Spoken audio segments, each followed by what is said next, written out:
እረኛዬ ነህ የነፍሴ ቤዛ። እናንተ መንቃታችሁን በምነግራችሁ ነገር ሲንመዝናለን። መንቃት ምንድነው ነው? በኦርቶዶክሳዊ እሳቤ መንቃት ምንድነው? መንቃት ምንድነው ከተባል እንቅልፍ ምንድነው ነው? እንቅልፍ በኦርቶዶክስ አስተሳሰብ ወይም ደግሞ ኦርቶዶክሳዊ መጽሐፍ ቅዱሳዊ ሐሳብ የሚታየው እንቅልፍ የሚባሉት ሶስት ነገሮች ናቸው። እንቅልፍ የሚባሉት እነዚህ ምንድናቸው? አንደኛው ኃጢአት ነው። እንቅልፍ የሚባለው ኃጢአት እንቅልፍ ነው። ስራ ለመስራት መጀመሪያ ማድረግ ያለብን መንቃት ነው። ኃጢአት እንቅልፍ ነው። የተኛ ሰው ቤቱ ይዘረፋል፣ ቤቱ ይሰረሰራል፣ ሀብቱ ይዘረፋል፣ እሱም ሊገደል ይችላል፣ ቤቱም ሊቃጠል ይችላል። በኃጢአት የተያዘ ሰው ጸጋውን ያጣል። ኃጢአት ማለት ምን ማለት ይመስላችኋል? ኃጢአት ማለት የግዕዝ ቃል ነው። ኃጢአት ኃጣ አጣ፣ ኃጢአት ኃጢኦት ማለት ኃጢአት ኃጢአት ማለት ማጣት ማለት ነው። ማጣት ማለት ነው ኃጢአት ማለት። ሰው ኃጢአት ሲሰራ ማንን ነው የሚያጣው? እግዚአብሔርን ያጣዋል። እግዚአብሔርን ያጣል። እግዚአብሔርን ያህል አባት ገነትን ያጣል፣ ቤተክርስቲያኑን ያጣል፣ ራሱን ያጣል፣ ወዳጅም ያጣል። ገንዘብ ራሱ ኃጢአት ከበዛ አይበረክትም፣ አይቀመጥም። ገንዘብን የሚያጠፋው ኃጢአት ነው። ስለዚህ ኃጢአት ራስን ያሳጣል፣ ጉልበት ያሳጣል፣ ሀብት ያሳጣል፣ ወዳጅ ያሳጣል፣ ቁመናን ያሳጣል፣ አይምሮን ያሳጣል፣ አስተሳሰብን ይነሳል፣ ይጎትታል፣ ተስፋ ያስቆርጣል፣ ነገን ያሳጣል፣ ዓላማ የለሽ ያደርጋል። የምንኖርለት ነገር እንዳይኖረን ያደርጋል። ሰማይ እንዳይታየን ያደርጋል። ኃጢአት የማይጠቅም ገመድ ነው፣ አስሮ የሚይዝ ለጊዜው ደስ የሚል በለስ የተባለ ለዚህ ነው። በለስ ለጊዜው ሲበሉ ሲጣፍጣል፣ ቆይቶ ይመራል እንደተባለ ስናስቀድስ ሰምታችኋል። የተቀመጣችሁ ተነሱ ይላል ዲያቆኑ። የተቀመጣችሁ ተነሱ ማለት በኃጢአት አልጋ የተኛችሁ ሰዎች በንስሐ ተነሱ ማለት ነው። ስለዚህ እንንቃ ኢንኑም አንተኛ ይላል ቅዱስ ጳውሎስ። እነዚህ እንደተኙ እኛም አንተኛ። ከኃጢአት መንቃት የሚቻለው በምንድን ነው? አንድ በንስሐ ነው። ንስሐ መግባት ነው። ዛሬ ሁሉ ንስሐ መግባት አለብን። እንደው ኦርቶዶክሳዊነት ክርስቲያንነት ማለት ለሆነች ጉዳይ ተሰብስበው መልሶ ወደ ኃጢአት በሉ። እንግዲህ ቤተክርስቲያን እሑድ ጉባኤ ነበረ፣ ተሰብስበናል። ሰኞ ደግሞ ወደ ኃጢአታችን እንመለሳለን። ደህና ሰንብች። ሌላ ጊዜ ደግሞ ስራ ሲኖር ጥሪኝ የሚባል አይደለም፣ ቅረት ነው እና ሊበቃን ይገባል። ከሞት ጋር ደግሞ ስምምነት የለንም። እግዚአብሔር መቼ እንደሚጠራን አናውቅም። አሁን ነገ ስንል ኑ ብሎ ድንገት ያነሳናል። መቅረዟን ድንገት እርስ ብሎ ያጠፋታል። ንስሐ መግባት አለብን ሁላችንም። ለነገ የምናቆየው የኃጢአት ጥሪት መኖር የለበትም። እግዚአብሔር ደግሞ ይኸውላችሁ ብዙ ቸርነት አድርጎልናል። 3 ትልልቅ ቸርነቶችን ግን አድርጎልናል። የመጀመሪያው በመልኩ መፍጠሩ ነው። ማንም ሰው ጥሩ መልክ ቢኖረው መልኩን ሊሰጠን ስለማይችል እግዚአብሔር ግን ብሩህ፣ ንጹህ፣ ቅዱስ መልክ ያለው አምላክ ሲሆን ያንን አርአያና መልክ እኛ እንድንይዝ ፈቅዶልናል። ስለዚህ መጀመሪያ ቀዳሚት ሰው ሀበነ አርአያሁ ክብርተ እንዳለ ቅዱስ ጎርጎርዮስ ሃይማኖተ አበው ምዕራፍ 60 ላይ መጀመሪያ ክብርት አርአያውን ሰጥቶ ፈጠረን። ይሄ ትልቅ ቸርነት፣ ትልቅ ልግስና ነው። እንደምታውቁት ነው። እግዚአብሔር አውሬ አድርጎ ቢፈጥረን ይችል ነበር። ሰው አድርጎ በመልኩ ፈጥሮናል። ሁለተኛ እግዚአብሔር ያደረገልን ቸርነት ሰው ሆኖ መምጣቱ ነው። ሰው ሆኖ ጌታ ሆኖ የባሪያን መልክ መያዝ የሚፈልግ ማንም የለም። ወነሳ አርአያ ገብር ወለብሰ ሥጋነ በአርአያ ዚአነ ቅዱስ ያሬድ እንደነገረን የእኛን ሥጋ ለበሰ፣ በእኛ አምሳል ተመላለሰ ብሎ እንደነገረን ሰብአ ኮነ በአርአያ ዚአነ ሰው ሆነ፣ እንደኛ ሰው ሆነ፣ የእኛን ሥጋ ለበሰ። እንዲህ ብሎ እንደተናገረ የኛን መልክ ይዞ መምጣቱ ፍጹም ፍቅር ነው። እንደዚህ የሚያደርግ ማንም የለም። ከዚያ ወገኖቹ አደረገን፣ ሰው ሆኖ ወገኖቹ አደረገን። ታውቃላችሁ ሉቃስ ወንጌል ምዕራፍ 2 ላይ እንደተነገረው ወወፃ ትእዛዝ ማበ አውግስጦስ ቄሳር ከመ ይጻፍ ኩሉ ሕዝብ፣ ሰው ሁሉ ይቆጠር ዘንድ ከቄሳር ዘንድ ትእዛዝ ወጣ ይላል። ጌታችን በመቆጠር ሰዓት የተወለደበት ምክንያት እኛን ወገኖቹ አድርጎ ሊቆጥረን ስለመጣ ነው። ወተወለቆም ስለ ይጎያን ከመ ይደምረነ ውስተ ማኅበረ ጻድቃን ይላል ቅዱስ ያሬድ። ከበደለኞች ጋር ተቆጠረ እኛን ከጻድቃን ማኅበር ይቆጥረን ዘንድ። ስለዚህ ወገኖቹ አድርጎ ቆጠረን። አሁን እኛ ሁላችን የክርስቶስ ማኅበርተኞች ነን። እናንተ ተቆጥራችኋል። እንዴት አድርጎ እንደቆጠረን ሲነግረን ማቴዎስ 10 ላይ ወለክሙሰ ስዕርተ ርእስክሙኒ ሁሉ ቁቱ፣ የእናንተ የራስ ፀጉራችሁ እንኳን የተቆጠረ ነው ይላል። የሰማይ አባታችሁ ሳያውቅ ከራስ ፀጉራችሁ አንዲቱ አትወድቅም ይላል። ያ ማለት ምን ማለት? እንኳን ለነፍሳችን ፀጉራችንን ሳይቀር ደም ከፍሎላታል ክርስቶስ። እንዲህ አድርጎ ክብር የሰጠናል። ለራስ ፀጉራችን ለእግር ጥፍራችን ዋጋ ከፍሎበታል። እና እንደዚህ አድርጎ ወገኖቹ አድርጎ ቆጠረ። ልጅ ሆን ባሪያ መሆን እንኳን ሰው እስከ የት ወርዶ እንደነበረ ተመልከቱ። ሰብእሰን ዘክቡር እያይመረ ሰው አላወቀ። ምን ሆነ ስንለው ቅዱስ ዳዊት ኮነ ከመ እንስሳ ዘአልቦ ልብ፣ ልብ እንደሌለው እንደ እንስሳ ሆነ። አሁን ሰው እንደ እንስሳ ሆነ አለን። እንደ እንስሳ የነበርነውን ምን አደረገን? ልጆቹ አደረገን። የእግዚአብሔር ልጅ መሆን ቀላል ነገር እንዳይመስላችሁ፣ ትልቅ ስልጣን ነው። በምድርም በሰማይም የፈለገውን ያህል ስልጣን ቁጠሩ፣ የእግዚአብሔር ልጅ መሆንን የሚያህል ስልጣን የለም። ልጆቹ አድርጎናል። ሶስተኛ እግዚአብሔር ያደረገልን ቸርነት በንስሐ ያደረገልን ይቅርታ ነው። እንግዲህ በአርአያዬ በአምሳሌ ፈጥሬያችኋለሁ፣ እሱን ተዋችሁት። እኔ ደግሞ የእናንተን ሥጋ ለብሼ ላድናችሁ መጣሁ፣ አዳንኳችሁ። ሳይገባችሁ በጥምቀት ልጅ አደረግኳችሁ። እንግዲህ ይህን ሁሉ ካደረጋችሁ እሳት ይብላችሁ ሳይል አርሃ ወለነ ዋተ ንስሐ፣ የንስሐ በርን ከፈተልን ይላል ቅዱስ ጎርጎርዮስ። የንስሐ በር ከፈተልን። አድፈን ብንመጣ እምንነጻበት፣ ደክመን ብንመጣ እምንበረታበት፣ ሙተን ብንመጣ ሕያው የምንሆንበትን፣ ተርበን ብንመጣ የምንጠግብበትን፣ ተራቁተን ብንመጣ የምንለብስበትን ሉቃስ 15 ላይ እንደተጻፈ ለዚህ ለጠፋው ልጄ ከሁሉ የሚሻል ልብስ አልብሱት ብሏል። ከሁሉ የሚሻል ልብስ አልብሱት ያለው የእሱ የብርሃን ልብስ ነው።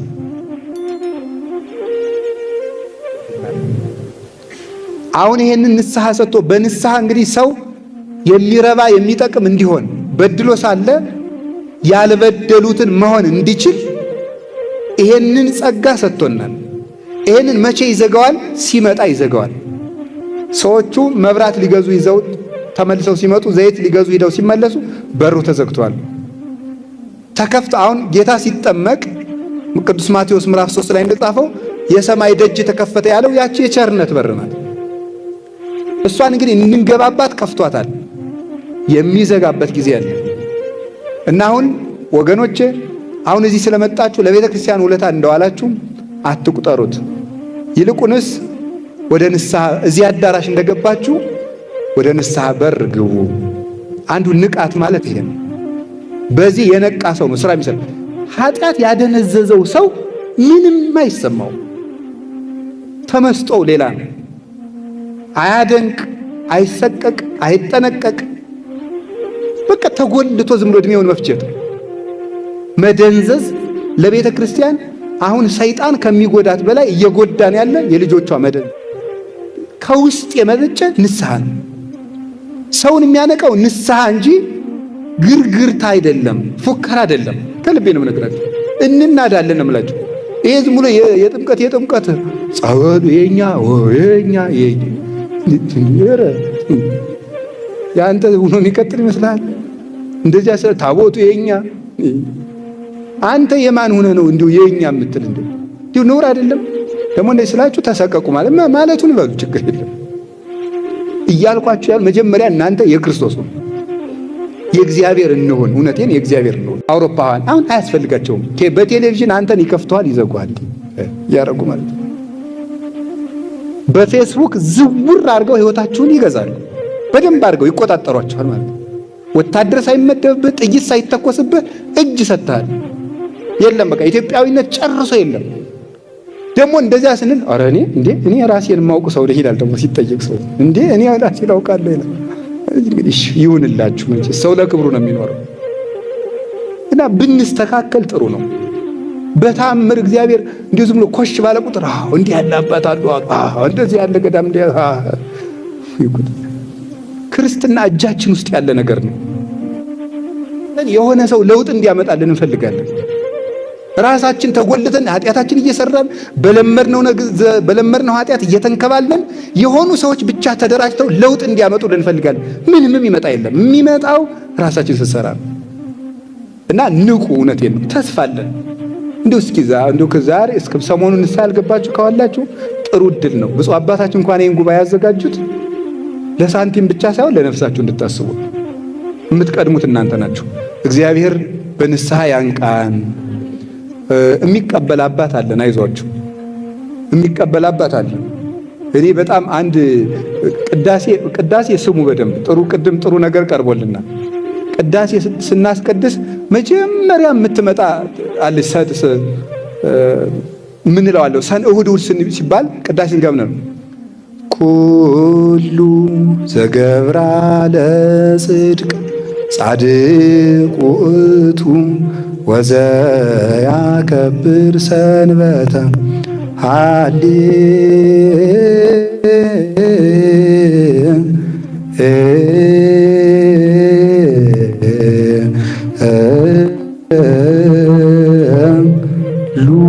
ሉያ እመዎ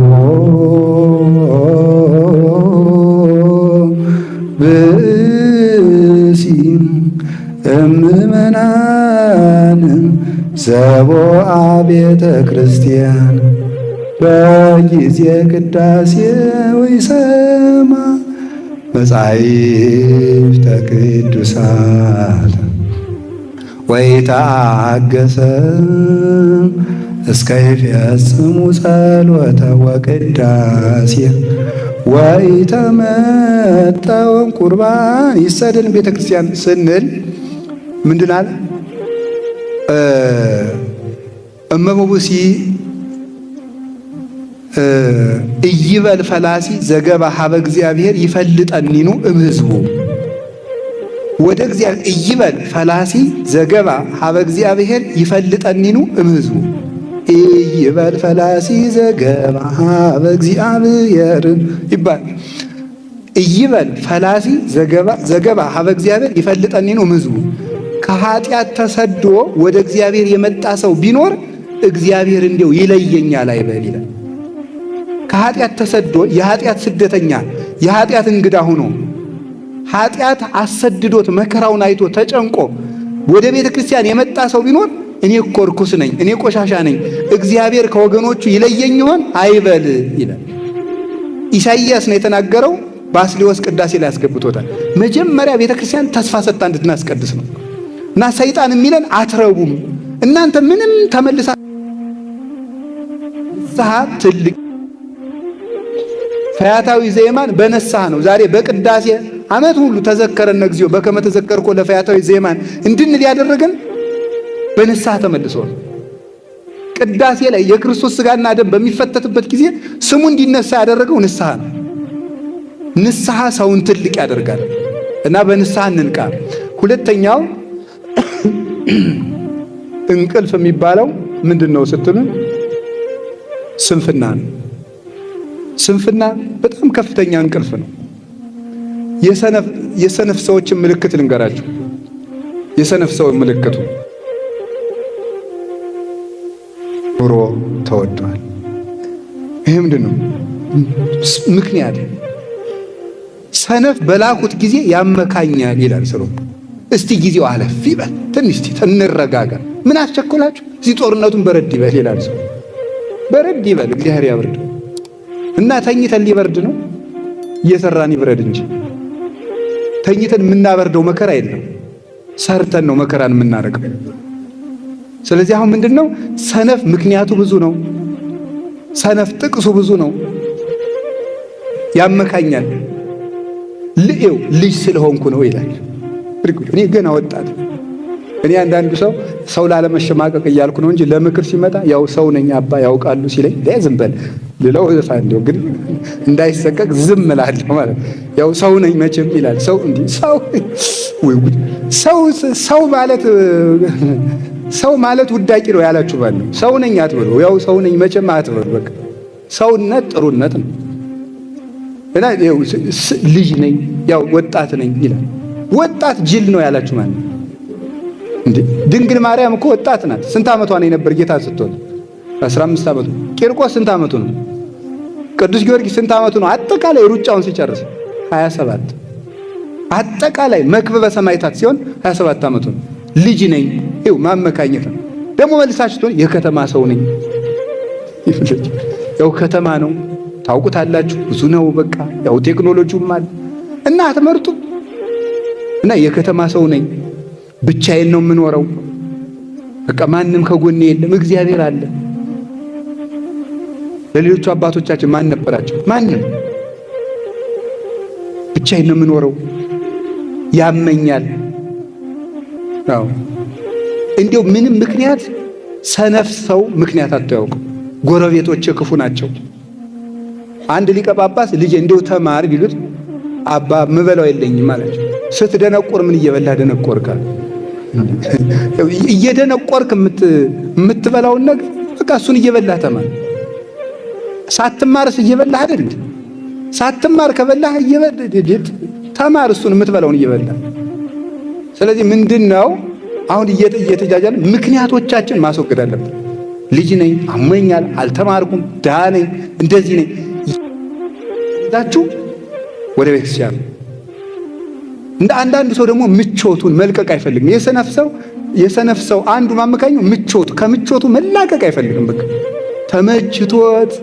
ተመችቶት እግዚአብሔር ይቅር ባይ ነው እያለ ለዚያ ደግሞ ጥቅስ እንደው የት እንደሚያገኝ አይታወቅም። በቃ ለዚያም ጥቅስ አለው። አትስፈን ሲሉት እግዚአብሔር ማሪ ነው እናንተ ናችሁ የምታካብዱ ይላል። እንደዚህ አለ። ምቾቱንም ሳይለቅ እግዚአብሔርም ሳይቀርበት እያዋጣ 50 እያዋጣ እንደውም ተው ስትሉት ተው እንጂ ባላንስ አድርጉ የሚል ማለት ነው። እንደዚህ የሚል ሰው አለ። ኧረ ተው፣ ጽድቅ ባላንስ አይሆንም ጌታዬ። ጽድቅ ባላንስ አይሆንም። ጽድቅ እውነት ነው። አዋጥቶ መዳን የለም፣ እውነትን መከተል ነው። ስለዚህ አሁን የምነግራችሁ እያዋጣን እንደዚህ እያደረግን ከምንሆን ሰነፍ ቅዱስ ዮሐንስ ዘደማስቆ የመከራ ሁሉ ምንጮች ብሎ ይናገርና አንዱ ስንፍና ነው የሚለው። ሰነፍ ስለሆን ነው ቤተ ክርስቲያኒቱን እጇን እንድትሰጥ ያደረጋት፣ እንድትፈታ ያደረጋት። ብዙ ነገር አይናችን እያየ እያመለጠ ነው ሰነፍ ስለሆን።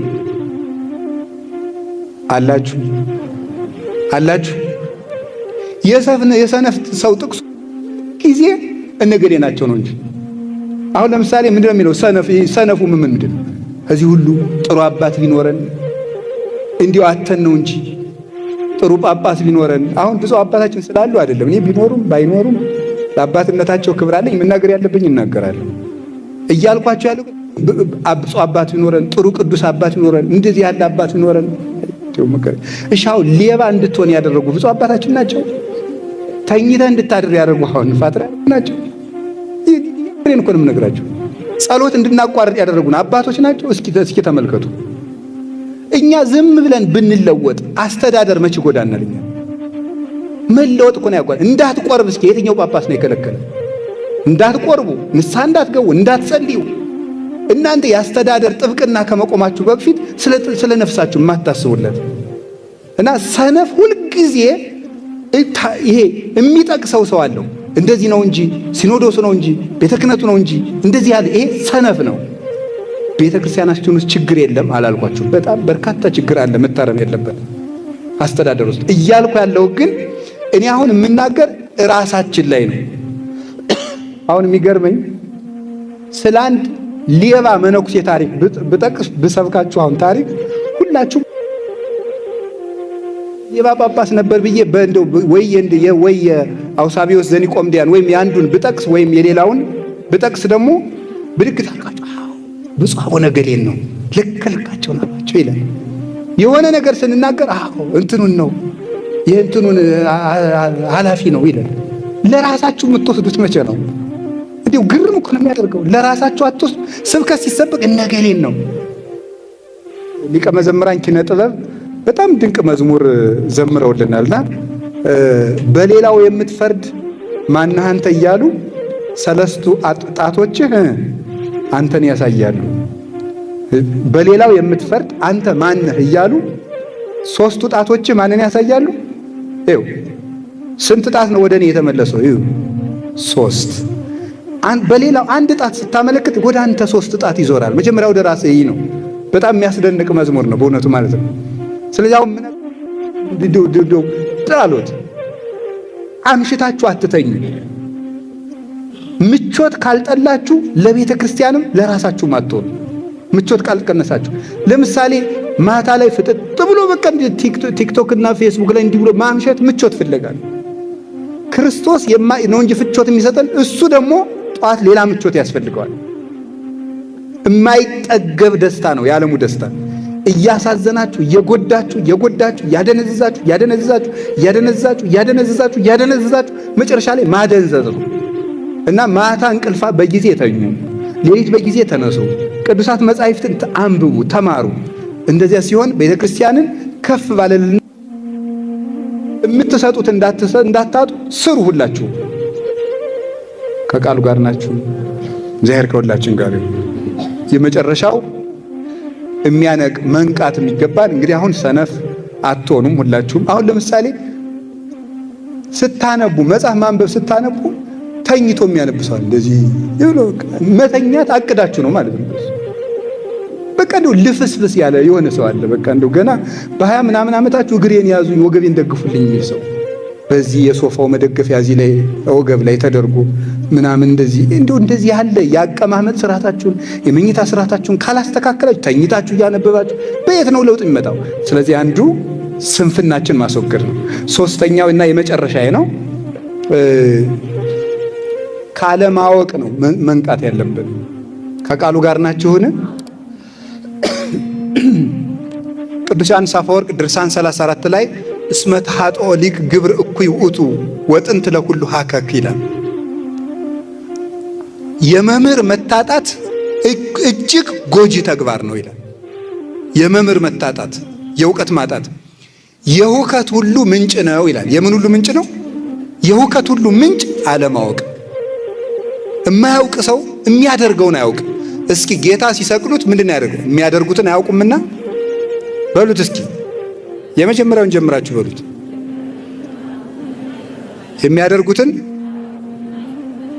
የሚያደርጉትን አያውቁምና አይደለም የሚያደርጉትን በሉ እንጂ።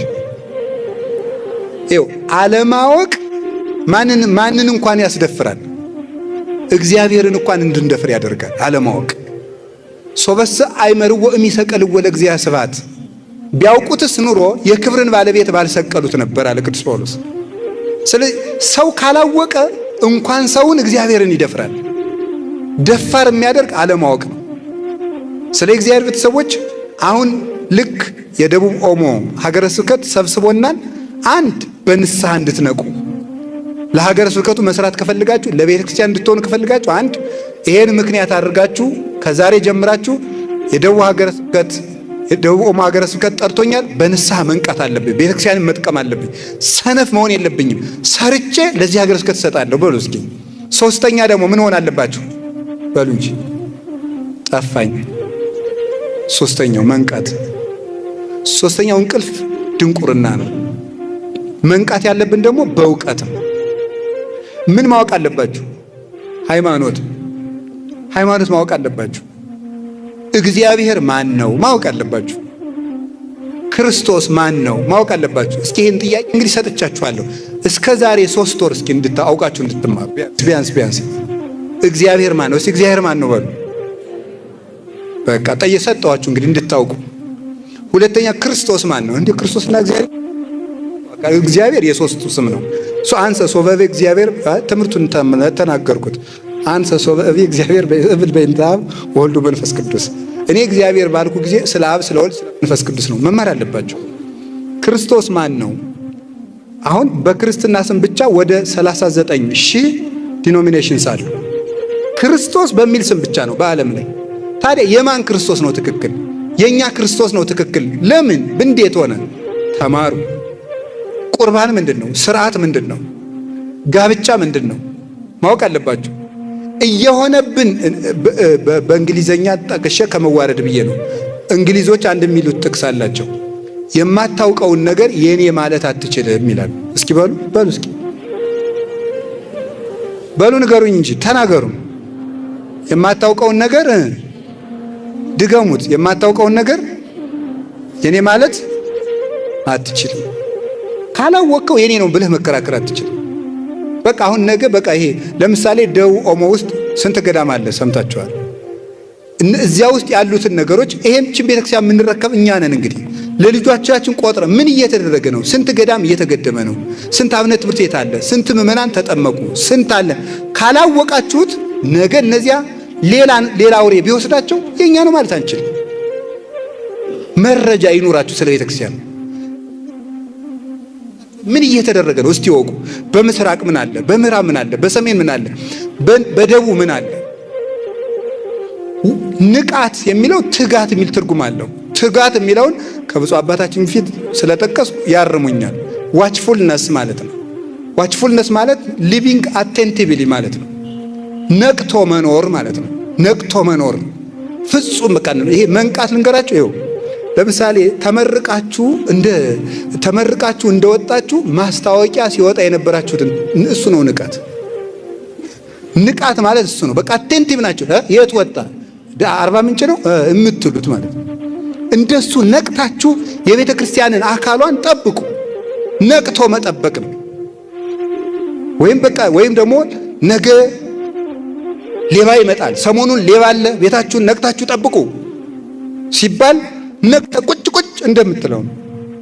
ወይም ደግሞ ሙሽሪት ወይም ሴት የምትወደው ጮኛዋ ከሩቅ አገር ሲመጣ ነቅታ የሌላ መኪና በጮኸ ቁጥር መጣ ይሆን እንደምትለው ከመፋጻ ቀጢ ነው ከመመሰንቆ ሀዝ ያስተፈሳኒ በሰሚዖቱ ያሉ ማዘስ መሐሌ ዘሰሎሞን ላይ ነው። እንደ ቀጭን ፉጨት ልቤን ደስ ያሰኘዋል የምትለው ሙሽራይቱ የኛ ነፍስ ናት። ነቅቶ መጠበቅ ማለት እሱ ነው። መንቃት ማለት ይሄ ነው። ድሮ ለከተማ ሰው ምሳሌው አይመችም።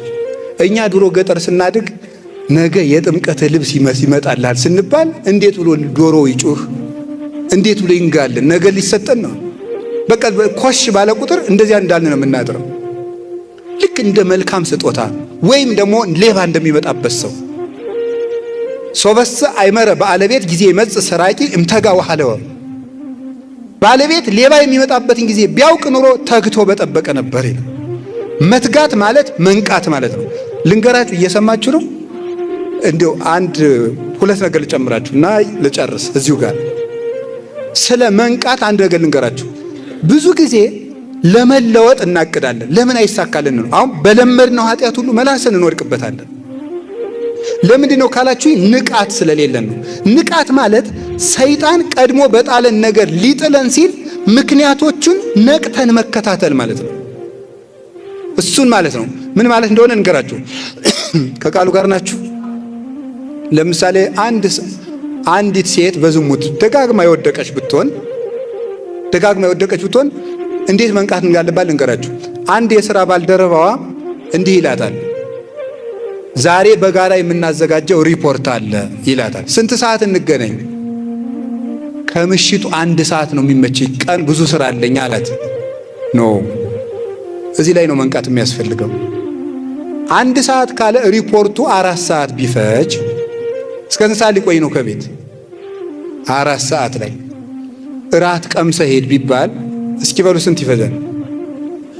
5 ሻይ ላፍላለ ቢባል 6 እዚህ በኋላ ምን ይሆናል? አልናገርም። መንቃት ማለት ምን ማለት ነው? መጀመሪያ ነገሮቹ ነገር ሊጀምሩ ሲሉ መከታተል ነው። መጀመሪያ ምክንያቶቹን ነው።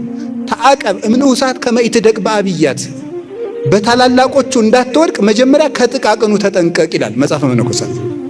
እና መጠንቀቅ ማለት መጀመሪያ በለመድነው ነገር የሚከፍታቸውን በሮች ሰይጣንን እነሱን ነው ማየት። ኃጢአቱ ከደረሰ በኋላ ከመታገል መጀመሪያ ሊመጣ ሲል በር መዝጋት ነው። መንቃት ማለት ይሄ ነው።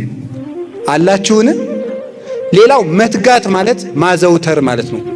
እስኪ ማዘውተር በሉ ማዘውተር በሉ። እስኪ ካሁን በፊት የገቢ ማሰባሰቢያ ላይ ተገኝታችሁ የምታውቁ ሌላ ቦታ እጃችሁን አውጡ አውጡ እንጂ በደንብ ከፍ አድርጋችሁ። ካሁን በፊት እኔ አልተገኘውም ለካ። እሺ እግዚአብሔር ይስጥልን። ስለዚህ እንንቃ በሉ እስቲ። መንቃት ማለት መትጋት ማለት ነው። እንግዲያው ምን ማለት ነው? መትጋት ማለት ደግሞ ማዘውተር ነው። እስኪ አንድ ጥያቄ ልጠይቃችሁ። ወታደር ስፖርት ይሰራል። 5 ዓመት ስፖርት ሰርቶ 15 ዓመት ቢተኛ ወታደር መሆን ይችላል አይችልም? ስፖርት 4 ቀን ሰርታችሁ ብትሰሩት ብትተውት ምን ይሆናል? ስትራፖ ነው የሚሆን። ስለዚህ ምን ማለት ነው? ማዘውተር። እስኪ ማዘውተር በሉ። ጂም በአማርኛ ምንድን ነው? አካል እንቅስቃሴ ማለት ነው አይደል? ፍቹ ኮንቴክስቹዋል ነው ወይስ ቃል በቃል ነው? በቃ ተውትሽ። እሺ የጂም ቦታ ምንድን ነው? የስፖርት ማዘውተሪያ። እስኪ የስፖርት ማዘውተሪያ በሉ። ማዘውተሪያ ነው። ለምንድን ነው ማዘውተሪያ የተባለው? በራሱ ተርሙ ማዘውተር የተባለው ለምንድን ነው? አንድ ነገር ሲደጋገም ነው ጠባይ መሆን የሚችለው። ስለዚህ ሁልጊዜ ለዚህ ነው ቅዱስ ጳውሎስ መልካም ስራዎችን ለመስራት አንታክት የሚለው። አምና ሰጠን ዘንድሮ ሰጠን እንዴት ሰጠን አትበሉ። እስኪ አምና በሉ፣ አምና በላሁ በሉ፣ የዛሬ 10 ዓመት በላሁ በሉ፣ የዛሬ 20 ዓመት በላሁ በሉ፣ የዛሬ 30 ዓመት በላሁ። አይ እንግዲህ ሲብቃይ በሉ እስኪ። አይ ተበላላችሁ አሁን ሄዳችሁ።